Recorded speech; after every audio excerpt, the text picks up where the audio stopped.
morning, good morning, good morning. Good morning, good morning. I am the one, the only Matic B. Moon. My name's Nyeem Carter. How y'all doing? And welcome to a quick 15. As promised, we said 2020 that we were going to start the visual portion. It's going but up. we also have decided not to just podcast, but decided to do a business portion. And we want to start the year off with somebody that we're very, very familiar with.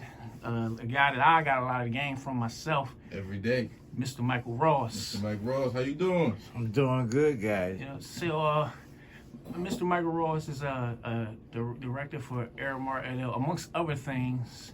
And I couldn't quite, you know, he has such a decorated name when you saw his business card. Behind him, you wouldn't even know. Like, if you see his name on the card, you can be like, man, who he work for? I guess my first question is, what are all the acronyms behind your name? What's the number of them? Some of them I don't even use anymore. But CPM stands for Certified Professional Maintenance Manager, recognized by the Association of Facilities Engineers. The other one, CESE, is a Certified Environmental Services Executive, recognized by the International Executive Housekeeping Association. And the other one is ICE, I-C-E, which is ISSA certification expert for the International Cleaning Industry Management Standard around the world. There's a couple others that I have that I don't use all the time, but those are my three main ones. What are some of the hurdles you had to climb to get to where you are today? There's a number of them. One was within myself. I had to discipline myself as a young black kid growing up in the streets of Philadelphia, and running with the gang. You know, I mean, I had to really wake up and do the right thing, and so my loyalty to the gang was one of the hurdles, and I had to cut that loyalty loose in order to be a productive member of society by doing the right thing. So once I got over that hurdle, there are other hurdles. I mean, when you grow up and you're young and you become an executive, there's a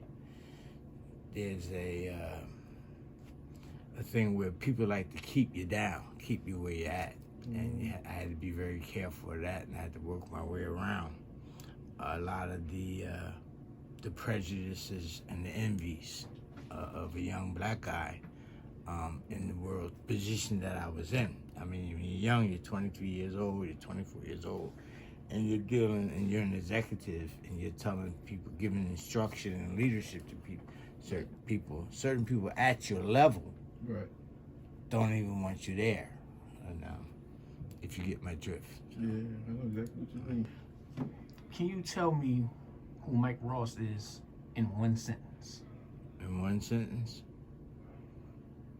Could you? I probably could. Let's see. Okay, in one sentence, who Mike Ross is. All right. Someone who believes in the giving of himself in the service of others is where the reward's gonna come. Oh yeah, so we know that you were the manager. What did you do down at the I was director of environmental services and safety at the Pennsylvania Convention just the Center. Pennsylvania Convention Center. Yeah, And you retired. I was there. I retired. So what? But I was almost like, it was like almost a forced retirement like that, because it was time for me to retire. Right. I mean, but the politics got in the way, and during that year, 2009, the global economy was going downhill, and so I was asked to cut my budgets and bring it down to a certain level, and I did that without firing anybody, without getting rid of any of my staff. Right. And then it came around a second time. I did the same thing, cut my budget without hiring any of my staff. Because one of the things I want to make sure is to keep my people whole. Right. And then when it came up a third time, that's when I knew heads were going to roll. So I told my staff that they're probably going to eliminate my position and other positions at a higher level throughout the convention center. Right. And sure enough, they came in and told me to eliminate it, but I retired. So what made you come out of retirement? So when we come out of retirement, And why Aramark? And why did you? okay. Made you gonna come here? Well, I retired and I was fishing. I was fishing every day. I love to fish. I was fishing every day. And for like 3-4 months straight, that's where I was doing. On the ocean, from Massachusetts to Florida, on the ocean. Oh. And we were comfortable. My retirement was good. We were comfortable. But I just got bored. And my wife says, go back to work. And I said, well, I don't want to be a number one anymore. I don't want to be a number one. I don't want all that responsibility. So then she came on one day. She said, Aramark's hiring at the Temple University. Mm-hmm. And Aramark I used to oversee at the Pennsylvania Convention Center. Aramark was one of my contractors there. And I was responsible for making sure that they held sanitation levels the right way, and the pest control levels in the kitchen. Right. Kitchen in the areas that they were responsible for. So I said, all right, I told my wife, send her my resume. So she sent my resume, and finally Alan Rudd reached out to me, and I came down here for an interview. When I came for an interview, there was a guy here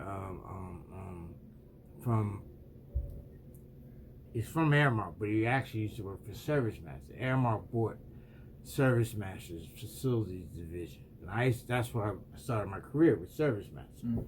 And Ed, what's his name again? I forget his exact name. I hadn't seen him in 30 years. But we used to work for the same company. He was from Donaldville, Illinois, up here at Temple to interview me. All right. And so Mike McKeenum, that's his name. And we interviewed, and next year they wanted me to come here. So here I am at Temple. I've been here for 10 years. I hope that answers your question. It definitely did. So knowing what you know now, mm-hmm. What would you tell the 15-year-old version of yourself? Oh, to learn about my culture. Learn about my culture. That's major. Because, and right now I'm on my way out. I'll be retired in probably a year, maybe 2 more. Yeah, I mean, I'm gonna give it.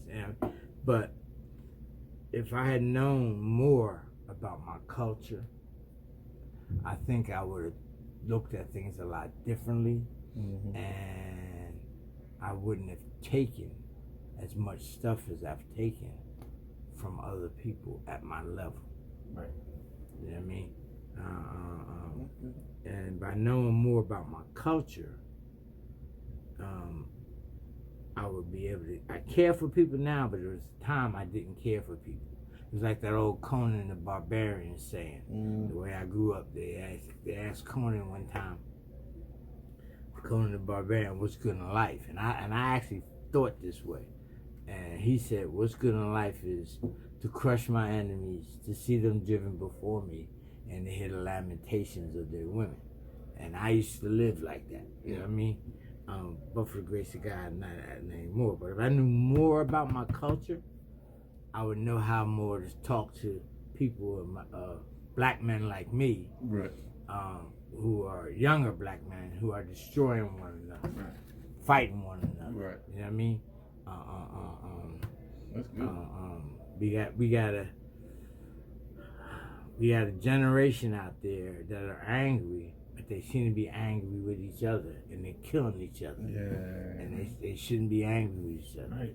There was It's misguided. Yeah, it's misguided. Yeah, it's misguided. So I wish I knew more about my culture, which I'm learning now. Right. But if I get 15 years old, yeah, it'd be different. I'll probably be running for politics or something too. I like to kick all the politicians out of office. Oh yeah. Well, you already kind of answered this, but what is your hobby? Your best hobby? Fishing. Fishing. My best hobby is fishing. I fish all the time. Yeah. That was my next question. How often? I used to have 5 fishing buddies, mm-hmm. and for 15 years, we chartered boats up and down the East Coast, from Massachusetts to Florida, and once a month, I may be in January. I may be up Massachusetts fishing. You know what I mean? February, I might be over in Lansing, New Jersey. April, I may be in North Carolina. May, June, July, maybe down in Florida. Yeah. I mean, we just fish up and down the East Coast. And that was once a month out on the ocean, okay? Mm-hmm. Now that we got older, all I do now is freshwater fish. And I do that as much as I can. Right. And so much, then it got to the point where we were going freshwater and at all these different lakes, and we were on the banks and all that, did freshwater fishing. Mm. So I got to the point where I asked my wife, could I buy a boat? So I bought a boat. I bought a 200 SE Bentley 200 SE pontoon fishing boat. Yeah. I got it docked now at the Delaware Marina, over Ridley Marina on the Delaware. And now we're looking for a place down in Delaware right now. We're looking for a place down there, like one of those those trailer houses that's right on the water, so that I can dock the boat down there. We can sail from Philadelphia down to Delaware on a boat and just pull right up on the dock on the house. Oh yeah, that's a lot. That's something I need to get. Yeah, I'm getting something like that. Yeah. About to buy a plane for no reason. Keeps me out of trouble, and it's cheap. Yeah. I mean, people think it's real expensive, but it's not. It wouldn't seem like that's I wasted more money on that when I was running around the streets, and that's a different story. You know what I mean? It's a different life. Different you know what I interview mean? right there. I hear you're pretty active in the community. So what are some of the things you're working on right now? Oh, okay. Well, what happened? Going back from when I had to cut the gang loose, the older members of the gang, some of them reached out to me, and I used to be a warlord of the gang. And they reached out to me and they said, Mike, you got to come back. You got to get back because I don't live in the city anymore. Right. Okay. And so came back and we started Southwest Philadelphia District Services. And what we do is we try to take care of the youngest to the oldest member in the Southwest Philadelphia community. And what we do that by having political education meetings, people running for candidates. We have candidates night meetings where the community comes and we feed them. We have a chess club committee that teaches kids strategic thinking. You know, we have a environmental services committee. We have a transitional housing committee. One of the biggest projects we're working on now is to develop affordable housing for people. Because right now, there are so many people that are being pushed out of the city. They can't afford to live in the city. Taxes and stuff like So we are the organization, Southwest Philadelphia District Services. We're a registered community organization. So most developers that come into Southwest Philly to build, L&I and sends them to us. Zoning, they have to go, when they go to zoning, they have to come to us. And we schedule a community meeting to see if the community will go for that project. And the community does it, we shut it down. I write a non-support letter. I send it to the zoning board and all the other officials, and that's the end of it. So we're trying to, we know we can't win, but we're trying to slow down the gentrification to give people time to open up their eyes and realize that this is happening and that they can do something about it, instead of that young kid where the mom and dad had the house, got it from the grandparents, had the house for 40 years, and here's somebody's coming in, now the kids got it, and somebody comes in and offers them $30,000 for the house, and the house is valued at maybe $200,000. Right. They give them they take the $30,000, sell it, and somebody develop it, and you got houses going up for $400,000, $500,000. $500,000 houses. Yeah, and then the house next door can't afford the taxes on it. Their taxes go up, everything goes up, and then they're doing a thing where they're coming in and they're building these 3-story houses in these 2-story neighborhoods. Mm-hmm. You find, and we're stopping all that. Everything is all the way up to date. I seen a bunch of that's some of the things we have going on right now. Affordable housing. We also have gardens. We started the city gave us like 2 blocks of open lots, and we're putting gardens on them, community gardens on them, and for the community to come around, and some of them actually got the lots and they're growing vegetables on them now, so which is great. Yeah. There's a couple people around my age. I know you're older than me, but yeah, there's a couple people around my age they get into that. They go to these community gardens. And they get busy. They grow their own food and all that. Yeah. So that's one of the things we're working on. Last question before we get up out of here. What is your favorite movie or TV series? Or TV series, or you can just tell us both. See, now I got 2 favorite movies, but one is I'm not that way, but New Jack City is one of my favorites. Oh yeah, that's but I'm not that way. But the TV series that I love and I watch all the time is Law and Order Special Victim Unit. Oh yeah. Yeah, I love that show. I watched them guys that grow up on that, and Detective Benson, that's my girl. Every time it comes on, my wife will call me, your girl's on, and I gotta go run, watch Law and Order. That's one of the I best. stopped watching them because they took Stabler off. Yeah. That was my guy. Once he was like, who these other people? Yeah, so that's about it. Okay, well, lastly, like, what piece of advice would you give the younger generation moving forward that's probably interested in the field that you're in? What could you tell them? What way to go? What direction should they take? What path should they take? Okay, if they're looking to get into the field I am, is learn some management principles, how staffing, planning, organizing, directing, and if they're diligent, if they find a mentor who can help them in the field, if they're not in it, or even if they're already in it, find a mentor.